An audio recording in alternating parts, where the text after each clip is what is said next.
Thank y'all for inviting me back. This happens to be my favorite topic. It is a hobby of mine. And I should start off by saying that no hit zones, we do not get funding from any source. So we're not at risk of losing funding. This has been a hobby and a give back. I started a website a while back and it has gone so viral with people from all over our country and internationally joining on. And I'm going to tell you about a new launch that we just recently had that I hope that all 700 plus of you will join us today. Um, and our registration is completely free. We have no funding. We are not promoting anything. And registration and what we do in disseminating these no hit zones is an absolute free service. So thank you, Nicole, for that introduction. But just so that you guys understand where I'm coming from, I mean, I truly started out of law school and was a child abuse prosecutor for the first 10 years of my career. Went on, I was recruited to go to Children's Hospital so that to sort of get to the point where we could um, be prosecuting across the state of Louisiana. And I should say that I am zooming in from New Orleans. I'm kind of watching the chat as we go, and I'd love to keep you guys interactive since I can't see you. So I'd love to know where all of you are zooming in. So if you could just tell us where you're zooming in and what's your role. I was so excited when Dr. Habib said that you had sent it out to faith leaders. I'd love to know if we have any faith leaders here. Any other child abuse nurses. Um, what is your role and what are you in doing this work? So we'd love, love, love to see y'all in the chat. Tell us where you're zooming in. So I see lots of New York, which is good. I prepared for that. Oh my goodness, it is just zooming in. And it warms my heart. And I promise you, I will read the chat. I don't get to see you today, but I am going to read all the chat, anything that you put in here. And of course, any questions, Nicole will stop me as we go because I want to make sure this is interactive. And since we're going for 2 hours, I don't want to wait to the end to answer your questions. So I am totally fine with being interrupted so that we can, and I will stop at times to try to find ways. Um, I do see a bunch of questions with people seeing pop-ups. I don't know if Nicole, if you're able to address that. But just by way of introduction, I want to make sure that you guys understand, after doing this work 10 years as a prosecutor and realizing that despite the fact that I had a really high conviction rate and I was doing lots of work around child sexual abuse, had prosecuted a case in 1991, which was the first that we knew of that had no medical findings, no positive medical findings. The children's body were normal. But in 1991, we didn't have those Sentinel articles that we had in 1994 that explained how it's normal to be normal even after having have experienced penetrating trauma. And so in 1991, we prosecuted, we just went forward based on the words of these children. And we had a 10 and 8-year-old, and we were able to successfully prosecute this case where the jury didn't even take a potty break and came back and held this perpetrator accountable, and he is now serving 2 life sentences. I always reference this particular case, not just because we won it, and the foreman came out with this incredible statement. It would have taken Jesus Christ to come in the courtroom and bail him out, and he didn't show up, or that this case had normal findings. But what I want to highlight about this case is what we knew about these children is that they turned out amazingly well. And I think too often when we deal in this field, folks think that kids who experience trauma are on this trajectory. Know that without the proper treatments, evidence-based treatments like CBT, TF, and PCIT, that they can have really long-term negative mental health and physical health. And we now know that with the ACEs study. But what I love most about this case is as an adult, this survivor, the oldest survivor in this case, reached out to me on Facebook, of all places, to tell me who she was. And I knew who she was because she was a local strong businesswoman in my community, and knowing how well that she had turned out. And the reason she found me is because her brother was a police officer and I had just done a post training, and he was there and he saw me present the first case that I had tried, and they wanted me to know how well they were doing. And so I always like to highlight that, but that is where I started. But what I realized as a prosecutor, even though we had a 94% conviction in the unit I was running, I was not, these kids didn't necessarily want their children, their parents to go to jail. And the only thing I was able to do was incarceration, conviction. And so I wanted to move upstream. I was recruited to go to Children's Hospital, ran a medical program because I recognized early on that we needed to understand the medical findings, started a forensic medical program that trained 11 child abuse, well, pediatricians who then went on to be child abuse pediatricians in a fellowship program. And I recognized how important that was, but still, what these kids wanted was something I was not delivering. And over, all they wanted was their parent not to crawl in bed with them at night or not to hit them. And I ignored that hitting piece for so long because I thought that wasn't what I was doing. And so I'm now, after truly 30 years in direct services, have partnered with Dr. Viola von Eden, who is the professor of the PhD social work program at Norfolk State, and tried to move really upstream and have developed a bunch of programs that are up for advocates, up for parents, up for teachers. And I do a lot of work around up for teens about addressing sexting and consensual sex. Which is probably my most funded program. But this particular initiative, which really is about Up for Peacemakers, about how can we all in our professional roles serve a piece at addressing that hitting of children. So that's really kind of how I came to this. I did go on, and I know Nicole referenced, I teach a CAS program. I finally figured out what I want to be when I grow up, and I think it is teaching undergraduate students. One of my favorite things I do is go to Tulane University and teach a course on ACEs. I've been doing that now going on 10 years. The students, I still keep in touch with them. Many of them have interned with me. Um, and it's just a fabulous experience. If you don't know about CAS, please look it up. If you want to bring CAS, I know there are some CAS programs already existing in New York and New Jersey, and you can see in 95 other universities. Tulane, we're the only one in the state of Louisiana. But it is a fabulous experience. And if you want to know more, and in my course, I actually bring Dr. Stacie Patton, who you're going to be seeing soon. And we partner with a lot of different initiatives around the hitting of children. Um, so just on my journey into this, I also was a part of starting the first children's advocacy center in the state of Louisiana. We were at seventh at that time in the country. And then I went on to found a statewide organization called the Louisiana Alliance of Children's Advocacy Centers to make sure all children in our state had access to an advocacy center. And I've authored 5 books in a series called the Checkout series. Again, that is a initiative where I have designed those books and they're sold at no profit. I make nothing off of those books. They're just available at the cost of printing. And I found printers that print them at really great rates because they recognize the need for kids to understand that the checkup is not invasive or not painful, or the need to understand what happens in court or what happens at the CAC, happens in trauma focused therapy. So all of those books are available online through the different organizations that I've have helped form them. So I just as a resource, not as in any way that I'm making any funding. I do want to give a plug for the American Professional Society on the Abuse of Children.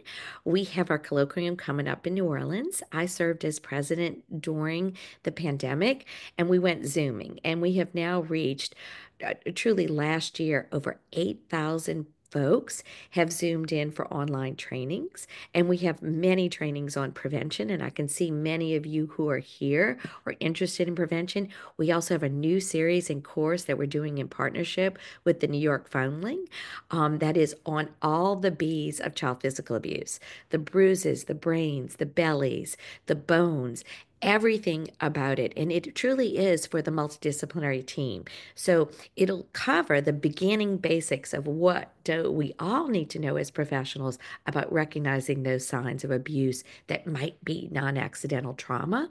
But it'll also move into that intermediate, like what can we do about it? What's the prevalence? What can we do? What can we say? How can we recognize where to go from here?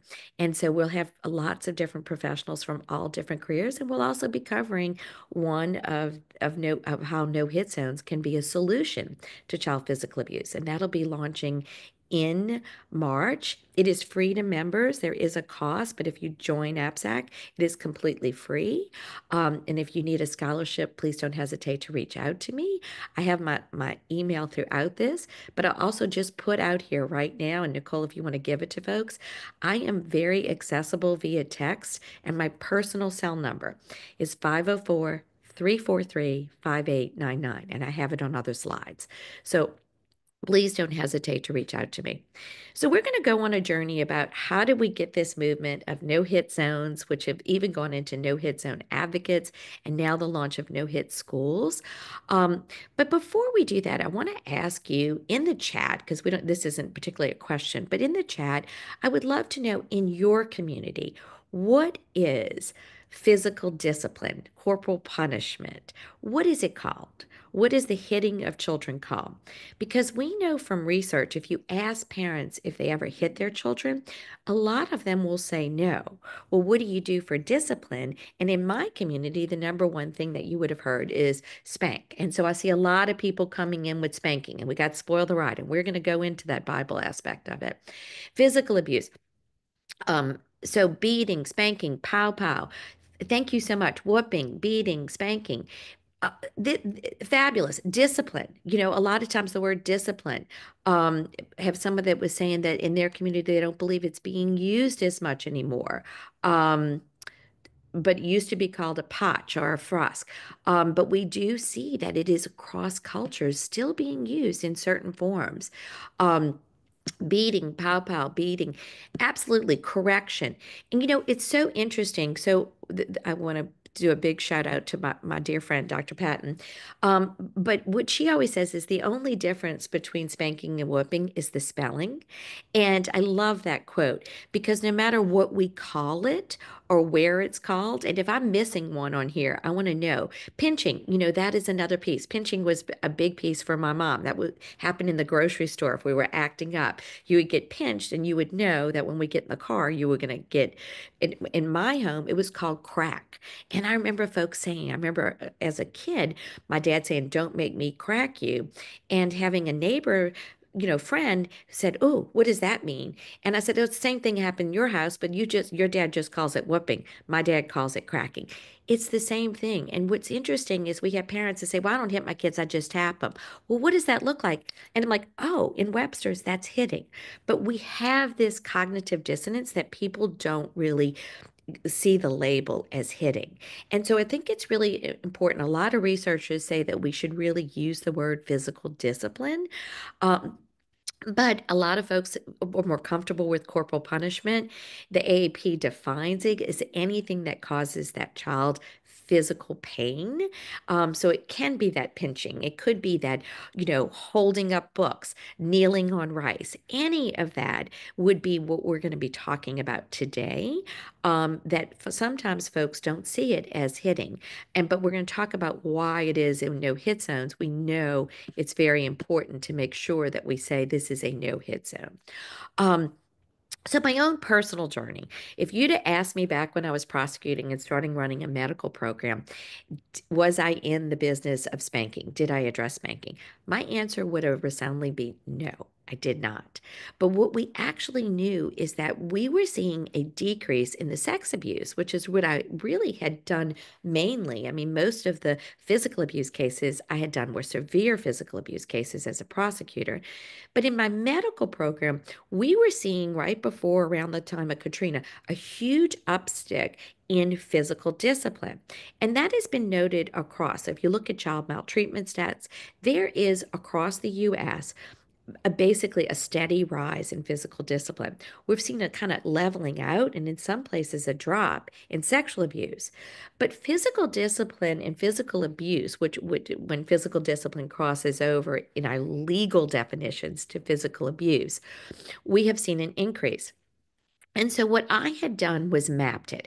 I had thought, let me map our physical discipline. So I took all the cases that we had had over a 5, 6 year range, and I mapped them. And what you'll see, and this is actually the Crescent City of New Orleans, and we always call it the Crescent because that's where the river goes around.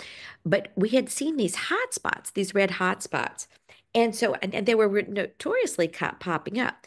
Now, those little black dots you see, or not actual physical addresses of where kids were hid, those are actually the churches, the synagogues, all the places of faith worship. And because what we knew is that a key informant were faith leaders. And so what I had done early on was try to reach out to the faith leaders in these hotspots to say, would you be willing to disseminate some information about the hitting of children? Which is why when Dr. Habib said that they have sent this out to faith leaders, it really is such a critical piece. We need to know about how that is an absolute component of this, and we need to address folks where they are and make sure our faith leaders from a public health perspective are truly key informants. So how do we engage them around this subject matter? So I'm thrilled to know that folks will be there. I do see some questions popping up. Will there be materials? Absolutely. I'm going to give you a website to go to where almost everything you see here is actually put into flyers that from the no hit zones, how to be in hit zones, all the harms of hitting, alternatives, all of these flyers are readily available, even so much so that you can add your own logo to them. You can print them and disseminate them.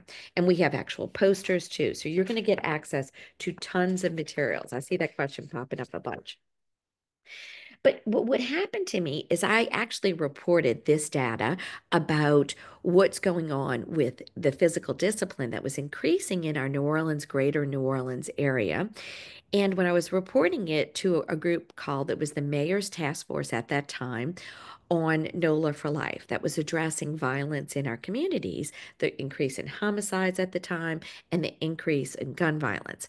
And when I brought this to them, and I showed him this map without, one of the councilmen who was listening actually said, "Oh, no, we know this map. That's the homicide map." And I'm like, "No, no, no.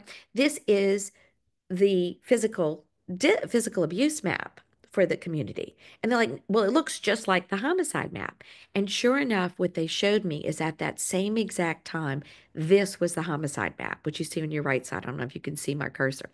And so it truly matched. Now, Stacie LeBlanc from New Orleans didn't come here to tell you that spanking caused homicides or that homicides caused the physical abuse we were seeing in homes. But is there potentially an association? Yeah, and I think that it's really important to say, and I want to pause here because I don't want anyone thinking I'm talking about a one. It's a complex association. But we know that a lot of times people hit their kids to keep them safe from violence on the streets, to make sure they're disciplined, to keep them safe. Sometimes we hear from the police. These are all reasons why we could see this crossing over.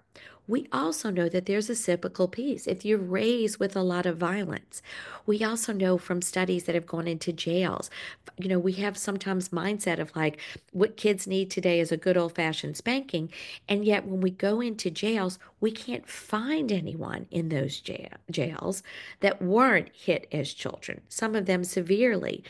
But if it were true that hitting children would keep them from criminal activity, our jails would be empty.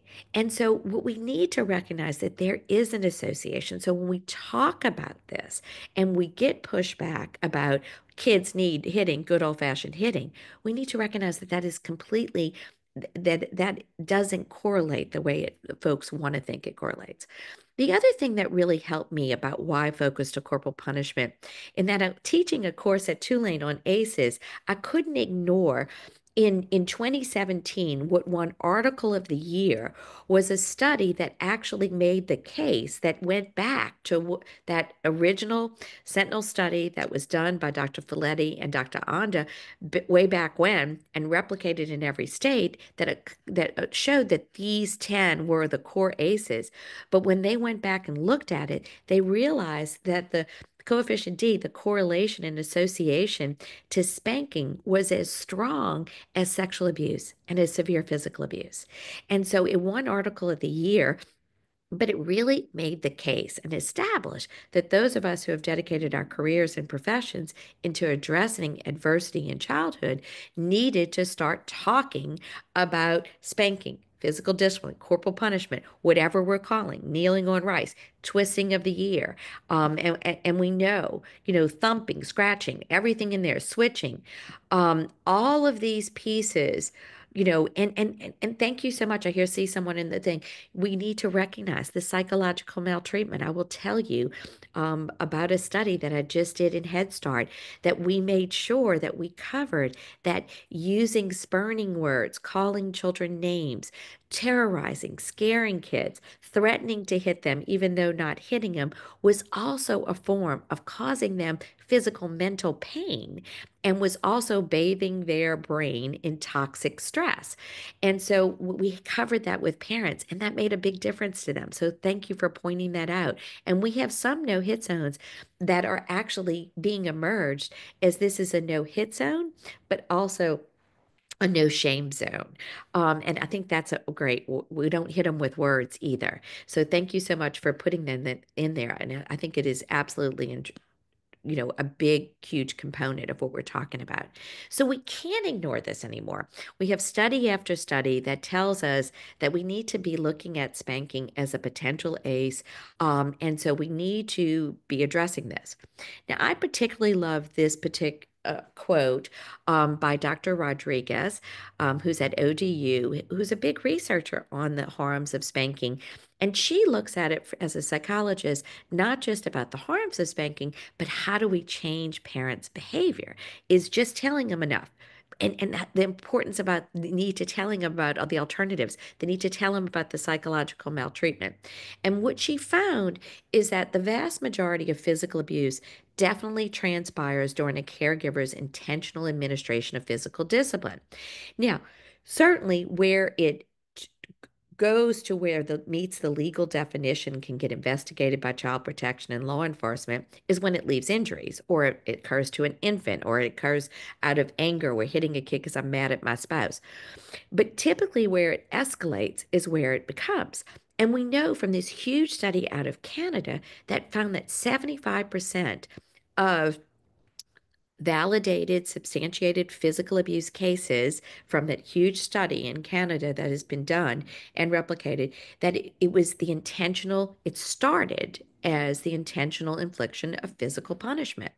So if we recognize this and we recognize that this is tantamount, we do tons of trainings that explain in our course on physical abuse.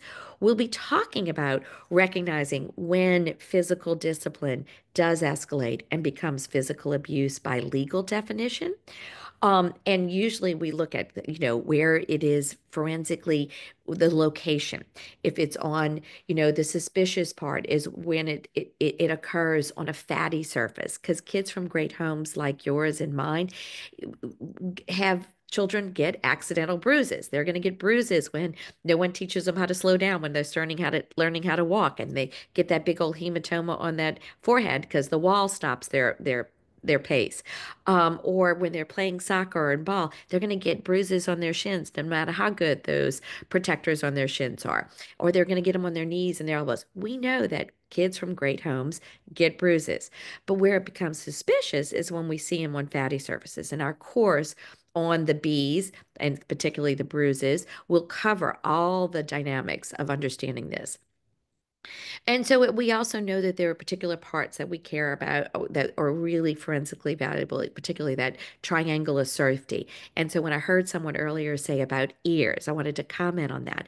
A lot of times in some cultures, we'll see the pulling on the ears, the pinching of the ears to quiet that child. That is something we would never see accidentally. So it's important we recognize this.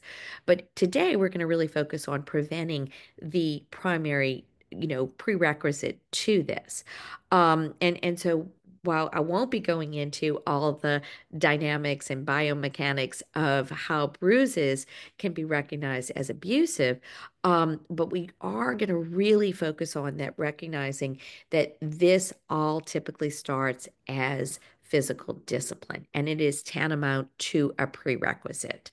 Um, so for personally for me, and what I think is important to recognize, I had a case in when I was running the Audrey Hepburn Care Center in New Orleans at the medical program, and were involved in a case. I can't give you from that aspect, but I'll give you what was reported in the news of a young man who was 14 years old, who was hit and didn't wake up the next day.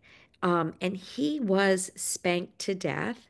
And it really kind of caused everybody to stop and pause because we recognize that we could have little children. We've always recognized that young children are at high risk when physical discipline is used. But we need to recognize that there are 11-year-olds, that there are 7-year-olds, and there are 2-year-olds, and there are babies, but there are also older kids. And in this particular case, the teacher actually stated that when she sent home his bad progress report, he came up and said, "My dad's going to kill me when he sees this." And she asked him, "What do you mean by that?" And he goes, "Well, I'm going to catch a whooping." And she goes, "Oh, well, that's legal. There's nothing I can do about it."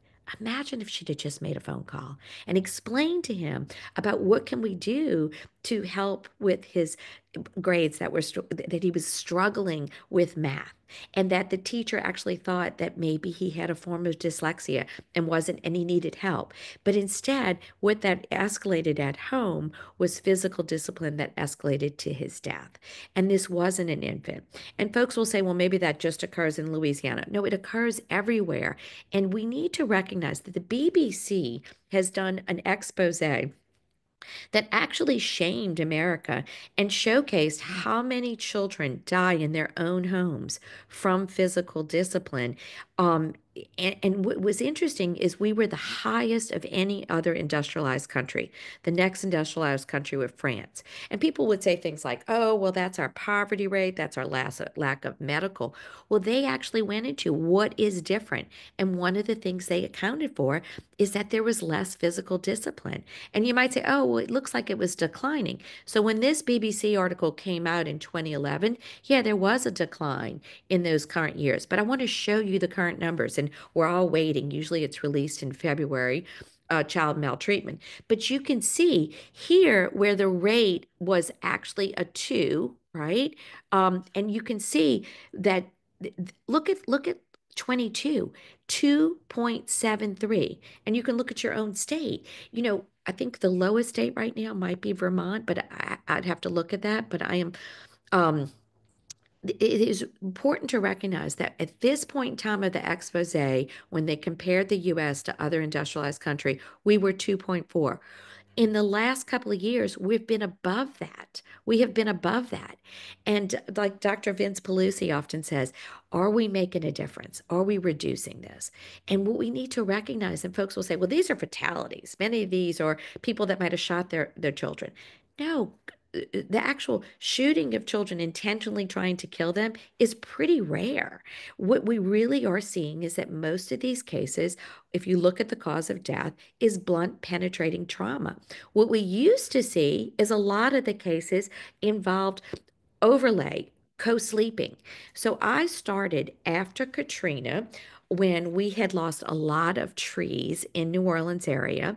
We decided to rebirth our storm devastated community with trees, and we planted a tree in memory of each child who had died the year before. And after Katrina, we thought the fact that in Louisiana, 42 children had lost their lives from child physical abuse in the state of Louisiana. We thought that that was extremely high. Well, we started doing this. We distributed 42 trees. What I can tell you is that since the time I have done this, we have now distributed 232 trees since Katrina. If I'm sorry, not 200, 432 trees. 432 trees. If 432 children died in one school on one day, the world would stop and pay attention. But 432 children have died in Louisiana in since Katrina. Now, we have now launched this program in Virginia, and we distributed 17 trees last year, and we're going to be doing it again. We're about to launch it in Hawaii, and we're going to launch it in California in the next year, and we have someone that's interested in launching it in New Jersey. But what we do in this ceremony is we distribute the trees in memory of that child. We don't give the name of that child, but we give the cause of death, the age, and the location in Louisiana, the parish where they died, and or the county where they died.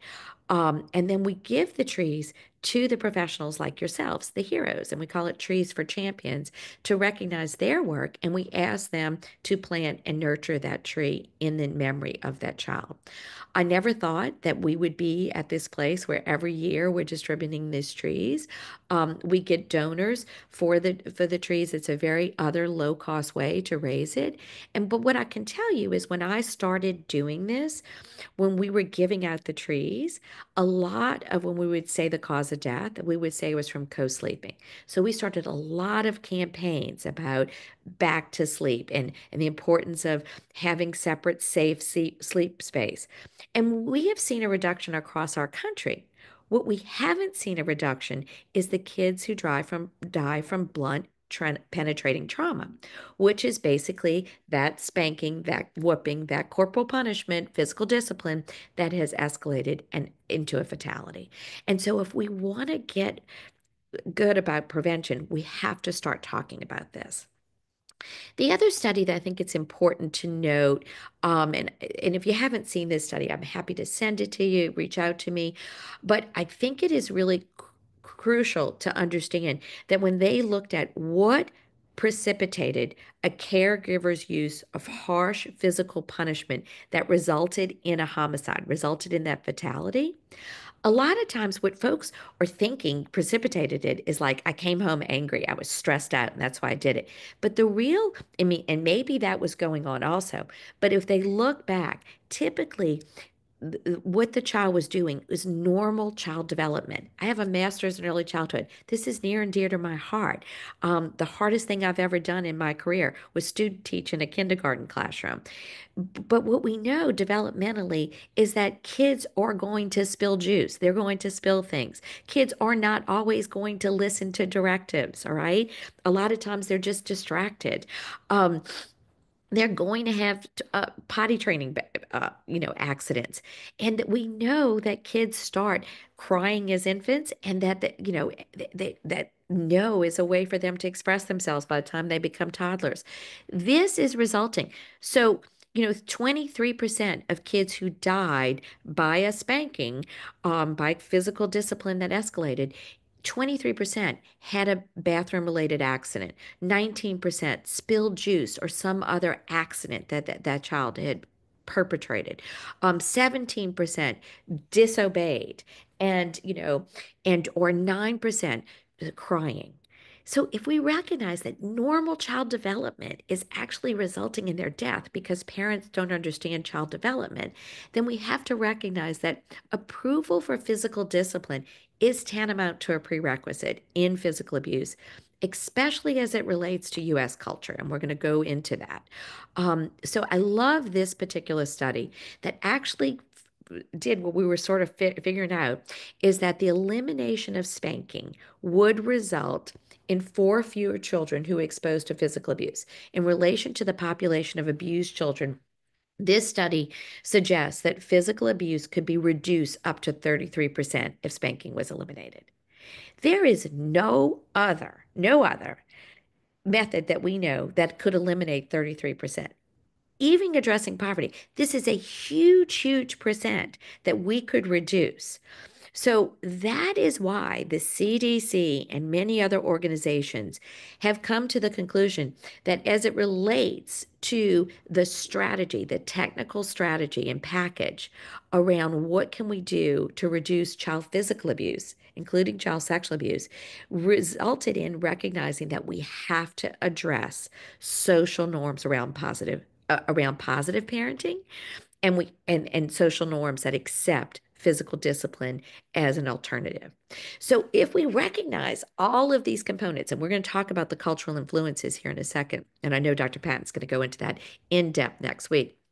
If we recognize this, then we must, as professionals, also focus on what is the biggest risk factor. And what they found in child maltreatment is social norms regarding physical discipline may be the most prevalent risk factor for child abuse in the United States. Now, a lot of times when I ask folks like yourself, what is the biggest risk factor for child abuse? Most folks as Prevent Child Abuse America is rightfully focusing on, will identify poverty. Now, we know, I mean, there are arguments that can be made now that poverty might not be just an association, it could be causal. All right. So it is definitely a huge risk factor. But let's look at prevalence. So I think it's important to recognize that we have known, and so I just looked at, and here we are, the last day of January in 2025. It's National Poverty Month in America. And what they have shown is yes, we've brought down our poverty rates, but overall, the poverty rate is still hovering across states around 11%. Now, I wanted to recognize, since I noticed that most of you are zooming in from New York or that area, is that New York definitely has a higher rate than the overall state. There are some states in the South that have higher rates. Um, I don't see many people from Louisiana, so I'm not going to report on that, but it's important to recognize. So if we look at that, the child poverty rate in New York has jumped from like 15 to 25%. So that's a pretty high rate. And I'm certain that all of you who work in New York are this is duh. You know this. But let's look at that as prevalence. If we're going to make the assumption that 25% of children in New York may be experiencing poverty, what percent do we know across the country are experiencing physical discipline? And what we have found is that 30% of 1-year-olds, so that's 5% more prevalent. So here's a risk factor that we know is related to child physical abuse, child and all types of child maltreatment. And then when we go back and look at, so there, I'm going to tell you about some positive research that actually shows in the last year, parents report hitting their kids at a lower rate. We actually think, because of Dr. David Finkelhor's research in 2014, that we've brought that down to 1% below 50%, which is good. We want to get it below a social norm. However, when you ask those same parents, have they ever hit their child, the number goes back up to around 65 to 70% of 2 to 3-year-olds, toddlers. So that is why child maltreatment really makes a very good argument that this piece, physical discipline, the approval, social norms around this, the acceptance, particularly in the US, is definitely. Now, why is this different? So, how many countries, I'm gonna get y'all in the chat again. How many countries, and thank you, say high stress levels. When you have high stress levels and you have approval for physical discipline and you have poverty, you have recipe for disaster, 100%. Reducing stress, though, doesn't stop the hitting of children. People, even when they're not stressed, when there's no poverty, we have 70% of toddlers getting hit. And many of those parents say, I never intended to harm my child, but the first time that child said that didn't hurt, what's a parent going to do? Hit them harder. So absolutely, we need to make sure we address that. Um, and we definitely want to make sure. So how many countries, let's see, how many countries do you think have banned spanking? Why is this different in the US?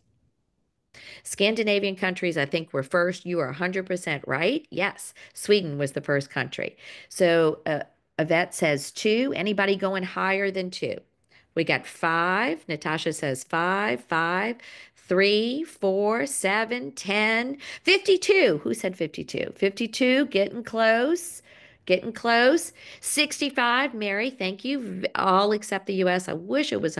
Okay, now we're getting up there. So I'm going to tell you the latest number that we know, and I do study this. I do know there's about two countries about to be added to this, but ding, ding, ding. I wish it was 100. I wish it was 200, but the real number is 66. So right now we have 66.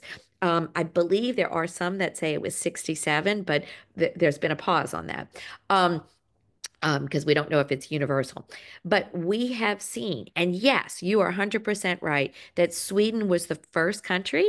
I actually got to present about hitting of children in Sweden at the ISPACAN conference back in August this year. And it was really embarrassing to be there because all these folks, many from Scandinavian countries, like, y'all still allow the hitting of children? Like, oh, yeah, they were shocked. They had no idea. We also allow it in schools. So there are 68 countries that allow corporal punishment in schools. The US is one. There are 17 countries, or 17 to 19 states, depending on how you define it, that still allow it on the books. And there are 14 states that still practice it. I am embarrassed to say, having been from Louisiana my entire life, born and raised in the New Orleans area, that it is still practiced in North Louisiana. Now, we have gotten it out on the local level in all of the greater New Orleans area. And our governor, a couple of years ago, John Bell Edwards, actually made sure that we stopped hitting kids with disabilities, but we were the first Southern state to do that. And so it is. And thank you so much for someone saying it is still legal in private schools. So there was a big expose about that still occurring in New York. I know there's now been some action to try to thwart that and stop that. And I'm going to tell you that we launched no hit zones. I mean, no hit schools on the no hit zone website so that you can register if your child attends a private school or private daycare or head store or home daycare setting, that that is a safe place. And by putting them on the map and parents asking that question, maybe then we'll develop those policies in those places. Um, and I love that we have someone say it's legal, but depending on the school and what they call it. Yes, no, we have definitely some children that are still being made to force to run laps, or they're withholding privileges like water in order to create a physical discipline type of situation. So we, as a result of our launch of no hit zones, what's interesting, we were targeting the US, and yet we have now reached, I track how many countries we've reached. We've reached tons of countries that are actually going to our website and becoming no hit zones. We have countries in Sierra Leone that have really become a leader of, they have a whole campaign because what they practice and a lot of times is called caning. And so they did an entire campaign to make their schools and community a no hit zone. And so their campaign is called Pens Up, Canes Down, and it really has been successful. And we're going to be highlighting some of their work at APSAC. We have seen countries in Sweden who say, yeah, but it's sort of just like intimate partner violence, which is technically illegal in the US, but do we know it's still practiced? So even in Scandinavian countries, they're saying it's still going on. And so they have declared no hit homes. My home is a no hit home. And we have sometimes folks from other cultures are moving into Scandinavian countries and not realizing that their norms are very different. And so they have adopted this. So it's really spreading, even internationally, even around so many countries. I do want to state that when the United Nations formed the Convention on the Rights of a Child, now it is important to note when someone said only the US hasn't banned it, only the US hasn't ratified the Convention on the Rights of the Children. In order to ratify it, we would have to ban the hitting of children. And I think it's important not to call it paddling. Let's call it what it is, hitting school children with boards. Hitting school children with boards. And so if we call it that, we can get attention about what we're really talking about. Paddling is just like when we say we tap children and we don't hit them. And so I want to make sure that we understand that. The other thing I'm not sure if you're aware of is we've studied where did the practice of hitting children with boards come from? Well, what we have found, and Stacie Patton in her book actually defines this really well, is what they found is it actually comes when humans were enslaved. It was recommended that rather than hitting them with a switch or a cord that would leave loop marks or leave, that would leave scars on the skin, that would technically, and I want to make sure everyone understands that was would devalue a human that was enslaved when they were being sold, because they would raise the back of the shirt when they were up on a block to be sold. It's hard for me to even talk about this, but in that situation, that would devalue that human in the sale. And so that was recommended that you use boards to hit them because it didn't leave scars. That still exists in 14 states. And we know it is occurring sometimes in private schools. So that is something also that we can all have a piece of, have a part of, and an advocacy role in becoming a part of making sure that the schools your children attend, the schools in your communal. And thank you so much. That's horrifying. It's awful. It's sickening, but it's real. And so I hope I don't trigger anyone, but I think it's really important to recognize this is occurring and we can't just look the other way, and we can all have a role. The other thing I saw someone talk about, and it's good to have the truth. The truth matters. So the other thing that's really crucial to talk about is that when they said in child maltreatment that it's about addressing child abuse, it didn't say child physical abuse.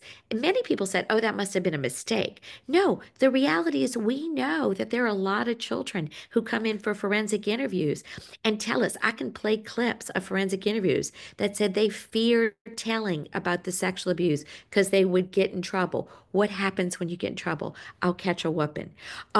They delayed telling because they were afraid they were going to get a spanking. They were spanked when they were found to have sex. I ran a medical program. It was pretty common that when kids came in for their sex abuse exam, during those exams, we would find loop marks and injuries. We would find fresh marks because they had told, and yet the parents had said, why didn't you tell immediately? I always told you if someone did this to you. They were actually hit, physically disciplined because the parent was so upset they hadn't told immediately and that it had escalated. We see lots of kids who are running from spanking parents to the hands of traffickers. What is the number one reason, number one risk factor that a child is being trafficking? That they have run from harm. I hate to say run away. Run away makes it sound like they're running to a party, but in quite the contrary, most of these kids are escaping harms at home.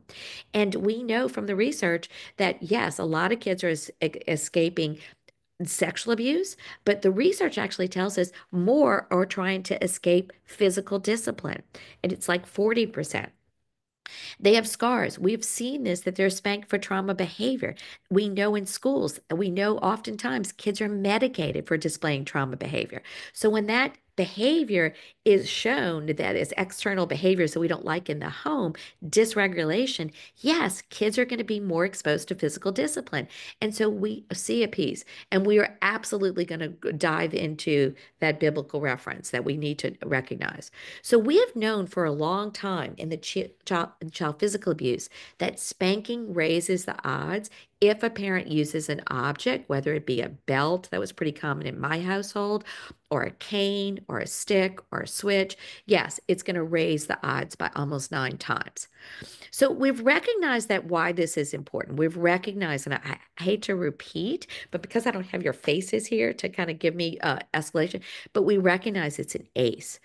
Now, but let's talk about for a second, why is it important to talk about spanking even when so we recognize it as an ACE, but we're talking about even when it doesn't leave injuries, okay? So we've talked a lot, and I made sure that we've made the point because you all identify as being in the field as trauma specialists who want to address child maltreatment.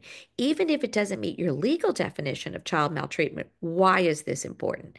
Well, we can't go any further without talking about Dr. Liz Gershoff, who I consider sort of like the angel, the godfather of what we know about this. She has conducted 3 meta-analysis at looking at all the studies. So they looked at 1,574 studies that somehow address spanking, looked at those and tried to figure out what is the correlation between spanking that was not legally physical abuse and what are the health outcomes? And what they concluded is we can't ignore it anymore, that the association between spanking that doesn't define as physical abuse and all of these things we don't want for our children is pretty doggone strong. And so they concluded that there is that coefficient D that we know. Now, to bring this down, to talk about it, I thought Scientific America did a great job. And we don't usually talk about Scientific America in terms of scientific research, but that there's no longer a spanking debate. And what they found and what they made really clear, and they were talking about Dr. Gershoff's study, is that the same correlations that made the case that spanking is harmful were more robust and stronger than make the case that secondhand smoke and cancer for children, lead exposure and IQ scores, and asbestos and cancer. Yet we all know these are bad for kids, but yet we are not talking about spanking. Now, there was another study that was hard science that was done at Harvard, and it's been done twice now. But the first study that was done at Harvard looked at the gray matter in the brain and on MRI with kids like me who came from a loving family that wouldn't meet the definition of physical abuse, but that were hit by parents. Now, they called that at Harvard harsh corporal punishment, okay? Where they were, so by definition, they said they were hit about 12 times a year. Now, in my home and in my community, I would say daily. I mean, we've seen where the kids are being hit daily. You can go to any Walmart and witness hitting. Um, so 12 times a year seemed kind of not harsh to me, where an object was just used one time. So in my home, there were belts. In the homes I visited, there were belts hanging in the kitchen, near the dinner table, in the bedroom if you got out of your bed, in the bathroom if you had a potty training accident. You know, so this would not be my definition from a Southern perspective as harsh.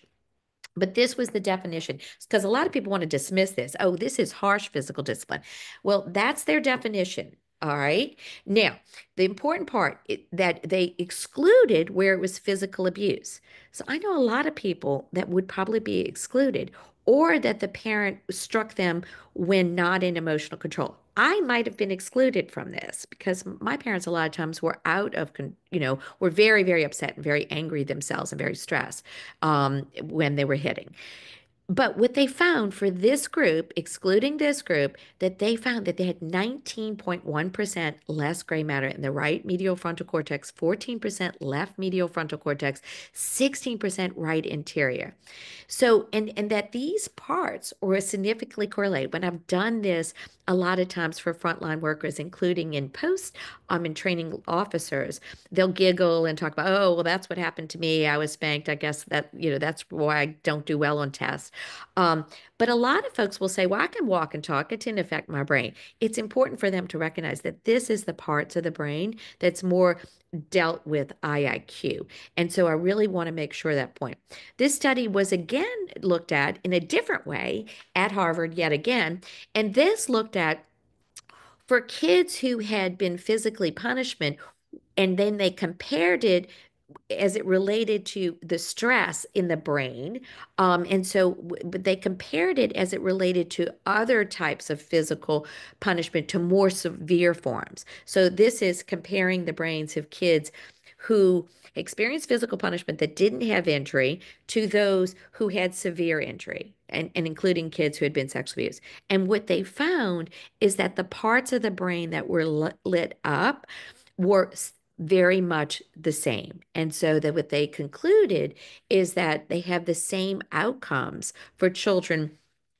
Brain structure and functionality in similar ways. So we now know that kids who were never spanked have different brains than kids who are spanked. And we know from these studies that kids who have spanked have the same triggering in their brains and neural damage or or triggering as it relates to kids who've experienced more severe forms. So, do you think parents know this? No. And what we have found in some of our preliminary work, when I instituted our no hit zone and we asked, what was the main takeaway? What is the main takeaway that you as a parent might do something different or you think parents? And ding, ding, ding, over and over and over, it was about the impact to the brain. So I think it's important when we're talking about this, we don't just say, oh, there's other things to do, because when people are stressed out, they'll resort back to what works. So I have folks saying this is mind blowing. Um, yeah, and I think it's important for folks to know about the brain, not just these, studies. So we now know. Now, here's the part that I think is equally as important. Why do parents continue to spank if they know it's so harmful? But they're going to say, but it works. And I'm sure you've all heard that, right? So, but what I love to do is when parents say, but it works, it's the only thing that works. I got to keep my kids safe from running in the street. I got to keep my kids safe from that electrical outlet, right? So I just tap their hand when they're hitting that outlet, and then they don't touch the outlet again. But let's understand that. Let's dive deep into that. Does it work? Well, what they found is that there are no positive outcomes. So the Lancet article actually looked at, does physical punishment improve children's behavior? And what they found is there was zero, zero, zero, zero long-term outcomes for what the parents wanted, right? So it really doesn't work in the long term. But let's talk about in the immediate. And so we can use the same study to say to the parent, you're right. Dr. Gershoff's research, looking at all the studies, actually found that immediate defiance is not correlated to spanking. So when a parent says, I tap that hand, I hit that hand when they're touching that outlet, and they don't touch that outlet, did that toddler learn that outlet's dangerous? No. What that toddler learned is that if I touch this when mom sees me do it, I'm going to get hit. That hurts. What that toddler learns, I'm still might be curious about that outlet. But what does the parent learn? What the parent sees in the immediate, that child doesn't touch that outlet. And that is why I think it's important for us to be sympathetic to parents. So when they say it's the only thing that worked, well, that child's not likely to immediately defy them when they use that. So they think it works, but that's why we want to remind them, but there's zero, zero long-term impacts. So it is why in our materials, and I know a lot of the USC are asking about materials. You go to nohitzone.com. It talks about the brain. It talks about the studies. It talks about all the risk factors. But more importantly, we've also added that it doesn't work in the long term. And so we have to make sure we deal with that.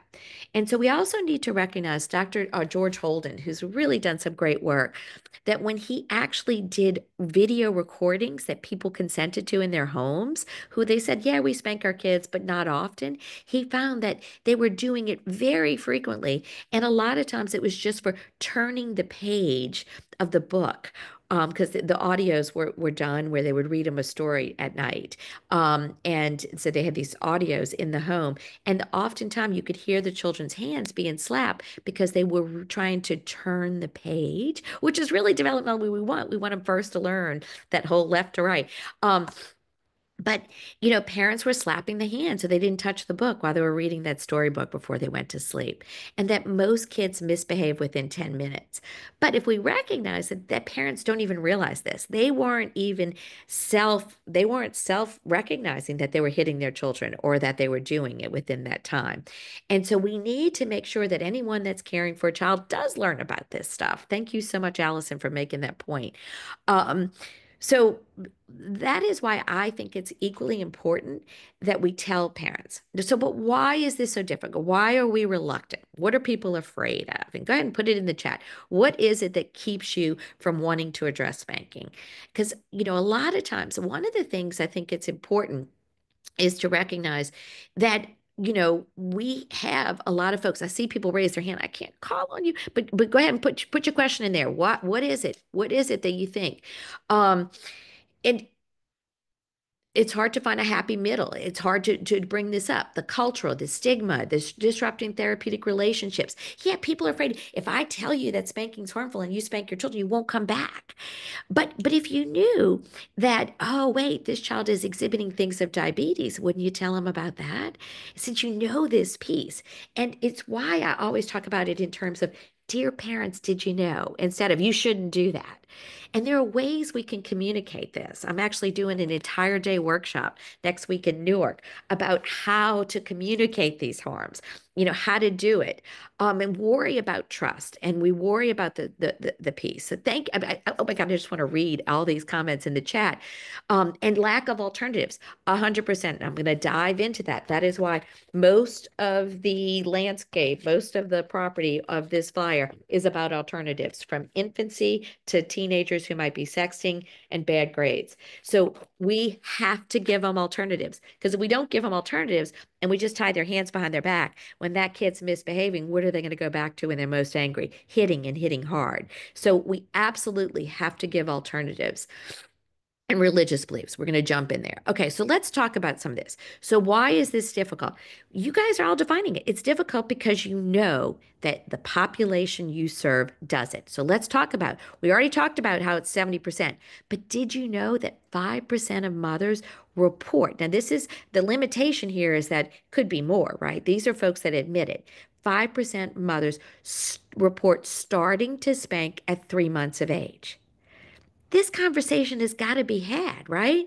And we don't want them to feel bad about themselves because we know this is cyclical. So we want to make sure that we're communicating in a way. We also have lots of folks that don't even identify that this is harmful. And so we've got to deal with this. The other thing we hear all the time, I turned out okay. Have you heard that? Okay. I was spanked. I was spanked by two loving parents, by all my grandparents, by neighbors, and at my school. And I was a really nerdy, pretty quiet kid, shy kid. But it was normal. My dad believed it was in his Bible, and absolutely I was spanked. But what we can ask instead of like, well, no, you didn't, we can't go with humor like, well, we'll ask your friends and see if you really turned out okay. But when someone say, are there other risky things that your parents did that you don't do? So let me ask you guys in the chat, are there risky things that your parents did that you're not going to do with your children? Are there other risky things? Yes, give me one. Give me an example of one. Like, seriously, what can a 3-month do to warrant spanking? I'll tell you the number one crime that 3-month-olds do. They cry. They cry. And they were designed by evolution to cry to stay alive. Um, Cover them up. Didn't have seatbelts. Thank you. Yes, 100%. So my mom smoked when she was pregnant. I don't even think bike helmets were invented, but I never had one until I was an adult. I had my own children, said we have to wear these. I never even had a contraption that looked like that. And we did have a convertible. We just had mom or grandma's hand. I used to ride in the back of the street, back of our station wagon with the window down. I rode in the back of a pickup truck as a kid. We still have this normal drinking and driving. Hey, I'm from Louisiana. We have drive-through daiquiris. That's a thing. Yes, we do. You just can't put the straw in it. That's just a little bit of humor on the side, but that's the a piece. Excessive alcohol use. All of these are high risk behaviors. So do you see how you can just kind of reframe this? Are there other risky things? Everyone would admit. And yet we know secondhand smoke, while it's correlated with bad health outcomes, the correlations and harms for spanking are even higher. So do you see how you can communicate this in a way without shame, without stigma across disciplines? So important to know that spanking is on a decline. This is the study I referenced earlier, Dr. Finkelhor, that found that it's down to 49% in the last year. But when you asked, did they ever hit their kid, it went back up to 70%. Now, what I love is Dr. Holden found is that finding out the information about the cumulative harms of spanking makes a difference. In every one of where I've tested implementing no hit zones, whether it be in a hospital or Head Start, it makes a difference. It made a difference in our hospital, not just among our first responders and our pediatricians, also in the C-suite with our administrators. We found that there was a change in attitude, just finding about the harms. We had folks in this chat today saying, I had no idea. People need to know this. Yeah. And so can't we be the key people that tell them about it? Now let's talk about cultural. I've seen a lot of you put cultural, cultural, cultural. Um, so a lot of times we have folks that think this is a cultural piece and that it occurs more often in certain cultures. I hear it all the time as it relates to certain communities that it occurs more often. But the last child trend study that has been done and published actually showed that white non-Hispanic fathers, okay, believe in a good hard spanking starting at age 2 more so than Black non-Hispanic mothers, than Hispanic parents.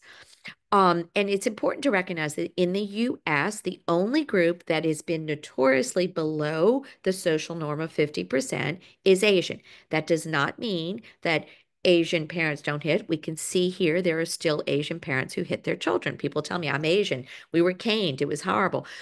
But I want to make sure I recognize, but from a US perspective, and of course the limitation here is self-reporting. It might be people don't report.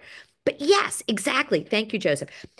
People, all races, all cultures, all religions in the US particularly believe hitting, and I shouldn't say all, a huge percentage, more than the norm, with the exception of Asian, believe that hitting is a necessary form of physical of discipline in homes. Okay. So if people say, but it's okay in my cultures, to say, yes, you're right. In the US, all cultures approve.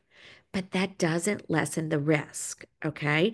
So we need to recognize just because everyone in my white suburban New Orleans neighborhood was hitting their kids, that didn't lessen the risk. It didn't lessen the harm to the brain, the toxic stress, and the long-term outcomes. So we definitely need to know.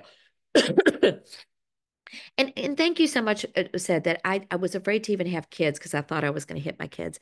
You know, my husband and I had that discussion. We were both hit as children, and he always says it was a prenuptial that we weren't going to hit our kids. It wasn't actually signed, but I can remember the first time he actually said, and earlier I referenced the definition that the CDC has changed to. Let's see if I can quickly pull it up. Here it is. So the CDC said the physical abuse is the use of physical force such as hitting, kicking, shaking, burning, and other shows of force against a child. So I bring that up here mainly because when I was referencing my husband and I, when I said we can't hit our kids, I've read this research, I want to do things differently. I remember the grandparents all saying, oh, those kids are going to hell in a handbasket. Now, one of us is a practicing attorney. One is in the last year of law school. My husband is also an attorney. We're not creative with our fields in our family. Um, but or careers.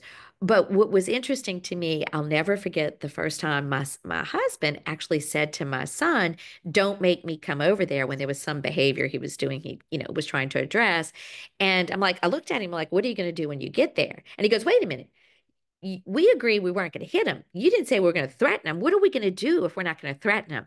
And so when the CDC came out with this definition, they changed this because it used to be that resulted in injury. The CDC definition doesn't match any of our state definitions, but it also shows other sort of forces. So that terrorizing, threatening hit that kid. I heard it all the time. Wait till we get in the car because my mom didn't publicly hit us, but she would do it privately.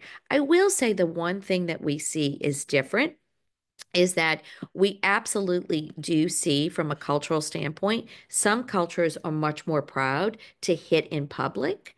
And I remember my mom seeing someone hit their children in public and being pretty horrified and saying, "Oh, I can't believe they're doing that." And I'm thinking, you do that. But my mom truly was a closet spanker. So she would never hit us in public. It was always wait till you get in car. Um, I would also be threatened to wait till your dad gets home. That's toxic stress that's occurring. That's psychological maltreatment that's coming until the belt comes. So we need to recognize that sometimes well-intended parents, well-intended professionals, and including my husband was like, well, I didn't think a threat would be as bad. We need to also address that threat piece. Um, so I brought you into this world and take you out. Thank you so much. I hear that all the time in my community. So 100%.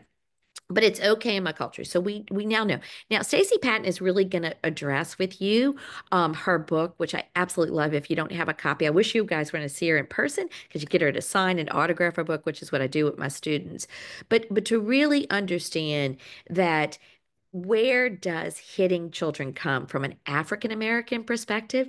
She studied the culture and she doesn't see that before colonialization that there was much hitting of children within African tribes and that it really does come from colonialization. She has a chapter in her book that actually defines a great chapter, easy read. She writes so well, but that actually talks about how hitting children in America is just the extension of the master's lash. Really powerful. And so that we also need to recognize that in addition to this being a colonialization aspect, that it's also an expression of love and that a lot of people actually hit their children because they believe it's in their Bible, that's part of their religion teaching, or that it's to protect them from this world. So really need to recognize, but I also want to highlight that. I don't know if Stacie will highlight this as much, is that we have this idea, well, if everybody's hitting in the neighborhood, teenagers say, well, everybody's doing it. As a parent, we know just because everyone's doing it doesn't make it okay, right? But what we also need to realize, just because a culture might approve it at a higher rate, say than Asian, then it doesn't make it okay. The harm is the same. There are no moderators. So no matter how many times my parents told me that, oh, we didn't hurt you. We would love you and kiss on you afterwards and tell you how much we love you. And it hurt me more than myself. And I used to always think, I don't think so. But there is no norm. So just because folks in a particular race, there's nothing that actually lessens the harm. The other thing that we do need to recognize is that when you go into community where there is higher Christianity, born again Christianity, we definitely see a big gap. So we see more spanking in the South where I am than there is in the Northeast, but it's still going on in the Northeast at the same, rates. But we definitely see more acceptance. So we have to address this. And I know many of you have said, but it's in the Bible. So when someone says this to you, and people, I'm uncomfortable talking about the Bible, you don't have to bring it up. If someone believes it, typically they're going to bring it up. And so I think it's really important to say what is in the Bible. So the rod, as it relates to, now this particular definition, spare the rod, spoil the child, that actual quote, all right, those words don't appear anywhere in the Bible. Now, many of you now can probably give me a quote that references a rod in the Bible. Yes, this, the rod and the staff comfort me, is in the Bible. Okay. But we need to understand that this quote, spare the rod, spoil the child, actually comes from Samuel Butler's, you know, poem that was a satire. Okay. So that quote is not in there. But I see folks saying, but wait a minute, it's in the Old Testament. So, yes, it 100% is. So, here it is. So, these 7 verses, nowhere does a rod appear in the New Testament. Okay. Nowhere in the teaching of Jesus, from a Christianity standpoint, does it appear. These 7 quotes exist in the Old Testament before Jesus. All right. Then we have to look at that Old Testament was written in Hebrew. So if we look at what does the word rod mean in Hebrew? Well, it's the Shabbat. And it really means the shepherd's crook. Okay. So when I went to Ireland to speak in Ispacan and was talking about this, I got the opportunity to interview a shepherd, this man right here. And he does a whole demonstration.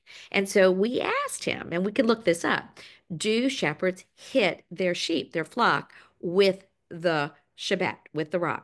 And what he said, it was absolutely not. The only thing you're using the rod for is to hit the predators, the wolves, away. That the only time you would touch the flock with the Shabbat, the rod, is to pull them back into the flock. So something as simple as that can make a real difference. All right. And this is something that can be used. Now, I'm not saying you have to go out there, people like, I'm not a theologian, I'm uncomfortable talking about this. I teach a whole course. I started it, I was asked to teach it at the IVAC conference in Hawaii, and about the dark side of the Bible. There are verses in the Bible that are used to justify and actually have caused in families, sometimes not the disclosure of sex abuse, but we also need to bring this context. So context is so important. Thank you so much for saying that. Context is so important. And so we're bringing faith leaders. Our current president, Pastor Darrell Carol Armstrong, who runs the largest Southern Baptist church in Trenton, New Jersey, and really talks about we have to bring in this context.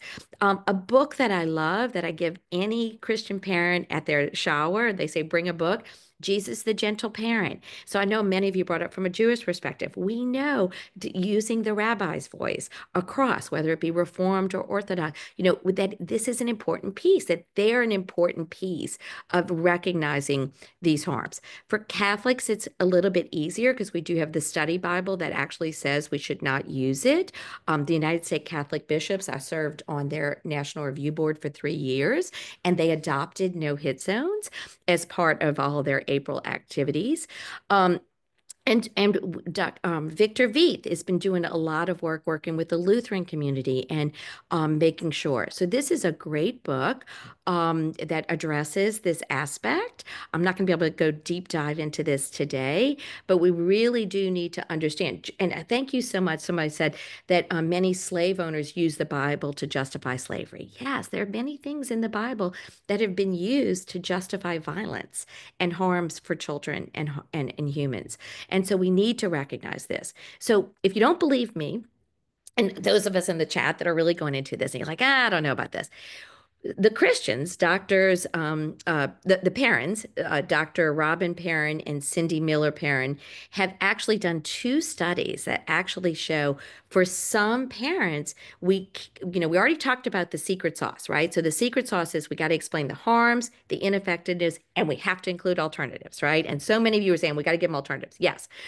But what they found is that in addition to that, for people that believe in their Bible, and we know that the Bible is the number one most sold, the number one bestseller, and the number one best read in the US. So if we understand that for many people, biblical teaching matters in their life, we can't just talk about the harms of hitting and the ineffectiveness without talking about the biblical context. So thank you so much to talk about context. It really, really does matter that we talk about the context and that we give the context of the rod, and that it's the Old Testament, not the New, and that Jesus never had any teachings in the New Testament that would any way indicate that Jesus would have ever hit a child.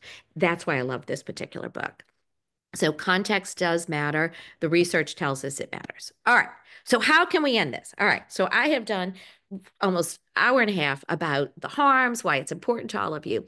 So can we end this? So so we go back to the leading researcher, Dr. Liz Gersdorf. Her and Shauna Lee, Dr. Lee, published this book about how can we end physical punishment, particularly in U.S. context. And what they found is there are 4 ways. And these are really great, absolutely wonderful evidence-based programs. And I highly endorse. Take a picture of this slide. Do whatever you need to do. Get these in your communities. But most of these are incredibly, and we got to do alternative biblical teachings, all right? Many of these are higher cost, higher effort interventions. But what I'm going to highlight is one that they talked about is universal, multi-level that can be done by anyone on any day, including today. Today, any one of you can register that I'm a no-hit zone advocate. Any one of you can hang a sign on your refrigerator or your front door that says I'm a no-hit home. Any one of you can decide to go to your organization, hang a sign if you have a waiting room that says this is a no-hit zone. Maybe later make it pretty and laminated or get one of ours for free. But let's talk about, when we're talking about how do we do this? How do we do it? Well, if we look from a public health model, who is most likely that parents are going to listen to? So put in the chat, who do you think it is that we know from the research by Dr. Kathy Taylor and other professionals? Who do you think parents say they're most likely going to listen to? All right. Yes, doctors, other parents, friends. Yes, when we ask them about who do they listen to, they definitely reference their parents and their friends, but many of them actually say they listen to their parents, but they're not going to repeat the sins of their parents, right? So grandparents have power, but what they found is which professionals. So let's just go to professionals. I see a lot of you. So of professionals, so we can take out parents and friends and neighbors. Which professionals do you think parents are going to listen to the most? Ding, ding, ding. You guys didn't need me to come here today. You already knew the answer. So, number one across races is pediatrician. So, if you're a pediatrician or you work in a medical folk, we want you to hang a no hit zone because we know that is the simplest way that you can communicate that you think hitting is harmful. Four, and it changes here among as it relates to race. So, religious leaders are the leading second for African American. Mental health professionals, strong, and other professionals like teachers and many of you who are defined on here. But it is why religious leaders, mental health professionals, and I see many of you, pastor, OBGYN. OBGYN, I love it. That's before they get to be 3 months age, right? Awesome. So now, do pediatricians support spanking? Well, 75% don't. But what does that mean? 25% might, right? So we need to talk to pediatricians about this too. 80% don't expect positive disciplines when they did this survey of pediatricians, but 20% do. And yet we know the Lancet says it doesn't work. So we got to make sure, and we got to make sure that we're addressing this, that we absolutely understand. But we also know, what's really, really interesting, is that you guys all signed up for a course on discipline. Probably means you already came in here thinking discipline's a problem, right? Most folks don't come. I mean, used to be when I would do something on spanking, people come here and tell me how I was running the world. Most of the time now, I'm kind of preaching to the choir. But what's interesting, let me ask you in the chat. Or doctors actually talking about it. No, I don't believe they are because they only actually, average pediatrician only has 7 minutes to discuss this. Is it realistic that we can expect a pediatrician to have this conversation? But does that pediatrician ban smoking in their office? 100%. There's a no smoking sign on that wall. Am I right? But if we put a no hit zone sign that has a QR code to all of this information, they are communicating the harms. Do you see how this is a low risk intervention? And so I love the pediatricians at my job ask it. I love that. A lot of pediatricians I found in our child abuse thing, we would say, do you hit your kids? And they would say no.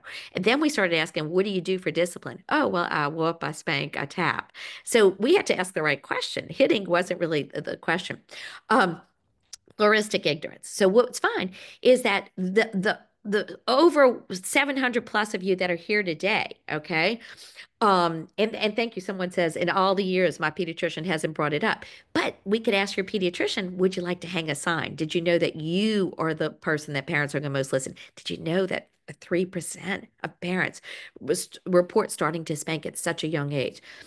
But here's the part that's interesting. Many of you, if I ask you, do you think other folks think it's harmful? Many folks will say, like you said, the pediatricians don't. But what's interesting is that while pediatricians, they're in the majority, they're in that 80 or 75%, they actually believe they're in the minority. Okay. And that's called pluralistic ignorance, that we have a lot of folks. And I just want to highlight, someone just put in there, I'm going to get a sign. I'm going to bring it to my OB/GYN. You made my day. If no one else does it, just the fact that you're going to do that is so awesome. So we know, so pediatricians, we now have statements. Pediatrics came out with a really strong statement. Pediatricians must talk to their parents about the harms of hitting. The American Psychological Association in 19 came out, right? And we know that it occurs. And a lot of this was, but what can you do? Well, the simplest thing you could do is just print a sign up and put it out there. But we got to give them access to alternatives. All right. Now, I will tell you, I didn't always believe in no hit zones. I didn't even invent them. I didn't think about them. What I started was a whole campaign that was about called Dear Parents. And you can still go to it. It still exists on social media and it still has a great following. But we started writing on kids that if you hit, I'll hit.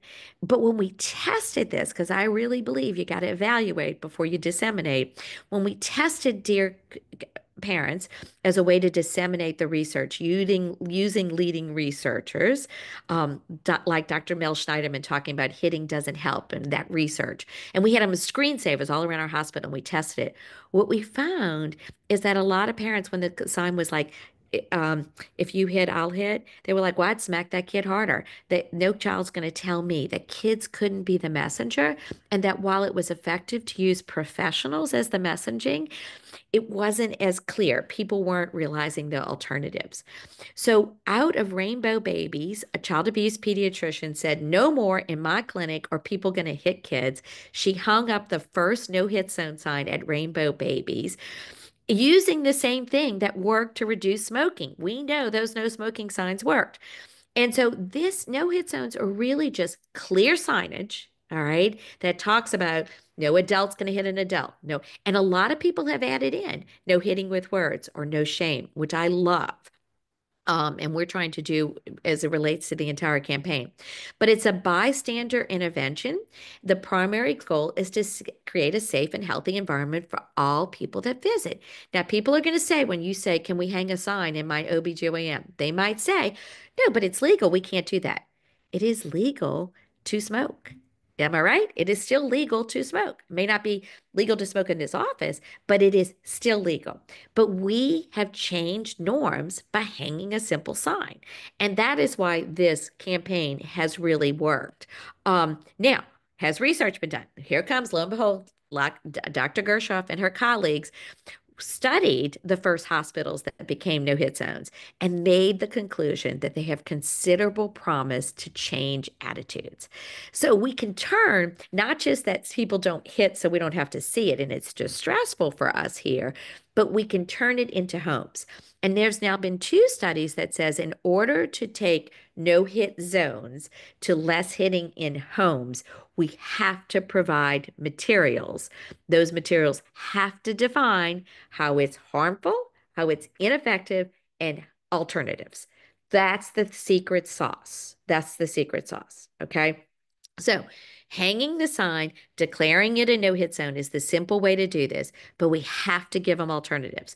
So, if you go to, so we have posters that you can laminate, we have, but it has to have that QR code so people can get access to materials. We have those materials in both Spanish and in English. I'm excited. We're going to have them soon in Mandarin. So, this is a crucial piece. You have to give them alternatives. So we have posters, we have giveaways that talk about how it's harmful, ineffective, and access to all those alternatives. Real, real simple. So you can go to www No Hit Zone today and get access to all of this. But I do want to talk about, you will find some information about the biblical context. That is a crucial piece, especially when you're dealing with families that have faith-based parenting. And so we covered that today. So we know that this biblical context may be important for certain folks, okay? But this is crucial, okay? Any questions about that? Now's the time to ask me anything about that. So these alternatives we'll talk about. How do you deal with potty training? Well, my favorite thing, especially when you're potty training a little boy, throw some Cheerios and say, "Hit the Cheerios." My son used to drink extra water so he could do the Cheerio game. That was like Chuck E. Cheese in the bathroom. Plus, it prevented urine from going all around the bathroom. I mean, there's some simple, simple things you can do. A little piece of paper with a Sharpie makes a great target. You don't have to buy a target from, some well, it's no more Toys R Us, but you don't have to buy the targets. You can make them. Those are really simple things we could do. We know there are lots of things that we can do, but we really want to make sure because we know that potty training accidents really escalate, cause a lot of hitting in those toddlers, can also cause fatality. So we got to address this, right?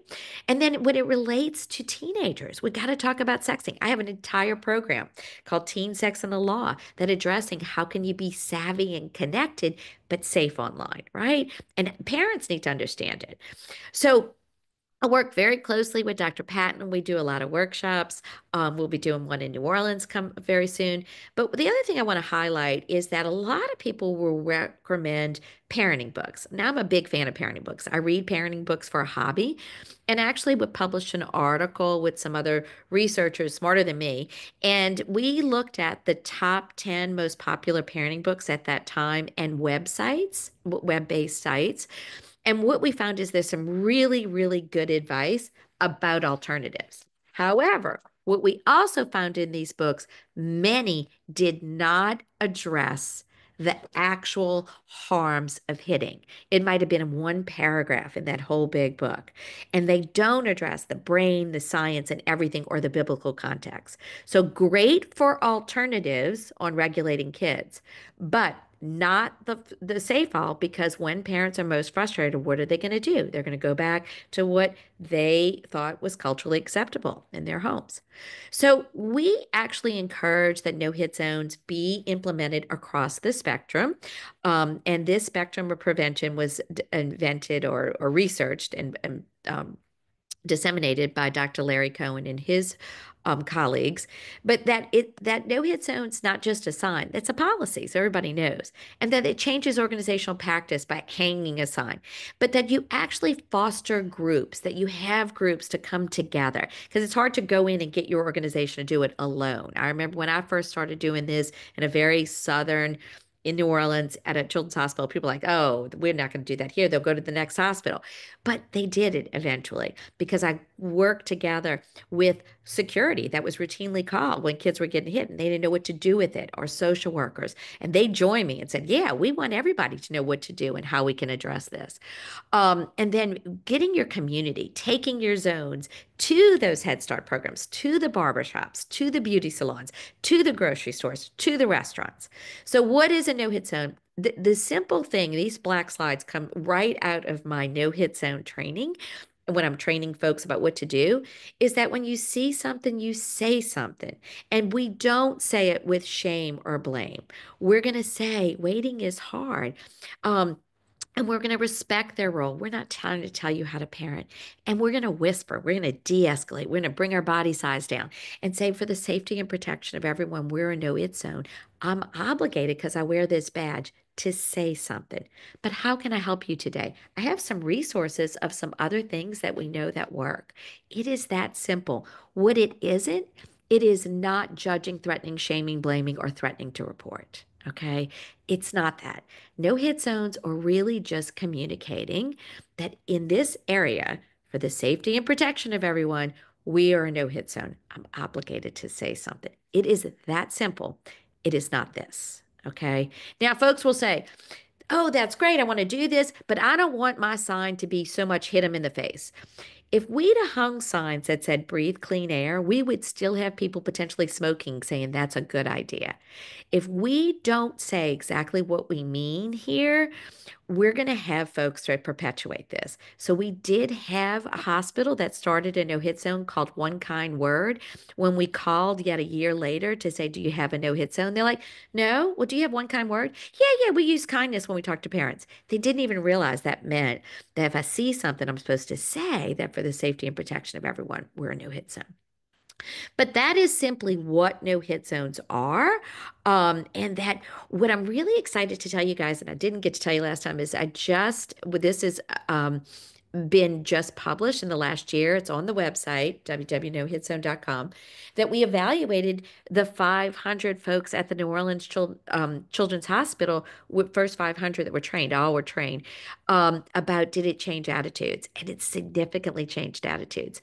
Hot off the presses that we just presented in New Hampshire at Dr. Finkelhor's conference and Lisa Jones. About that Head Start program that'll be published next year that actually does show that it changes parents' behaviors. What's interesting, when we were in Virginia doing the program implementing no hit zones, there we had lots of folks say, well, we don't hit the kids.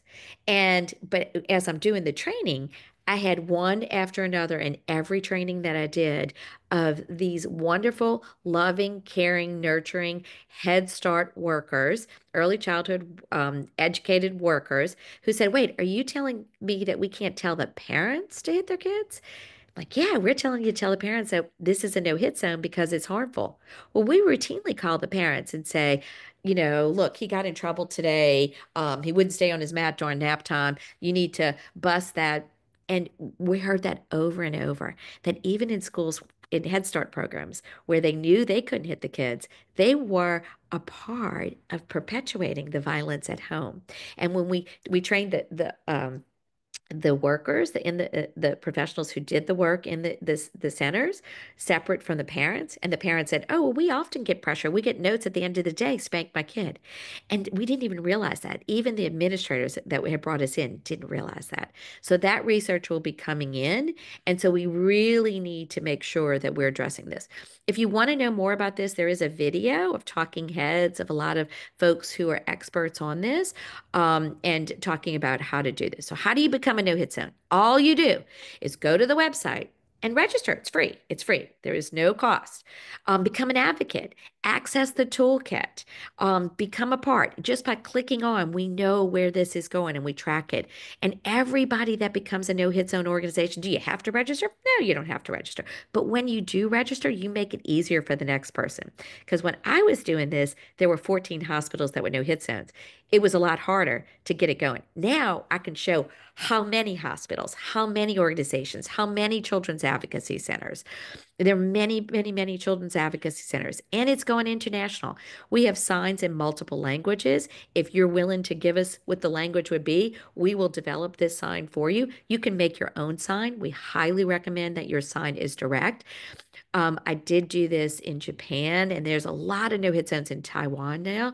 It was interesting when they developed their materials, they had no hit zone in English. And I felt really guilty because I was like, wait, I didn't mean you had to say it in English, you know, to be a no hit zone. You can say it in your own language. And they said, no, actually, the English language was more direct and it was universally understood. So they actually had no hit zone on their signs. But we do try to get the signage to make it context, and we've been at different things. Um, so the materials are all there. So I'd love to ask you guys, I want to make sure that we leave some time about what's holding you back. Why might you not want to become a no-hit zone? What do you fear? What do you think are the problems? We have seen them go into parks and public settings. I love this. We had our nursing school do this. The medical school was resistant, but in order to get to the medical school, you have to walk through the nursing school parking garage. It's a shared parking garage. Put them all in the parking garage. We've had schools do them. We have a lot of launch of schools. So what you can do today is start anywhere. Just go to the website, check it out, see the resources, and consider getting your organization or another organization or restaurant or business, and then consider becoming an advocate. Declare your own home. When you declare your own home, your address won't be visible on the map. It's just the zip code. Or get schools. Please get schools so that we can address in states where they don't hit, but also in these southern states to show, look at the school, look at the scores there. So I do want to pause here to see if Nicole or someone wants to give me if there are any questions I'm not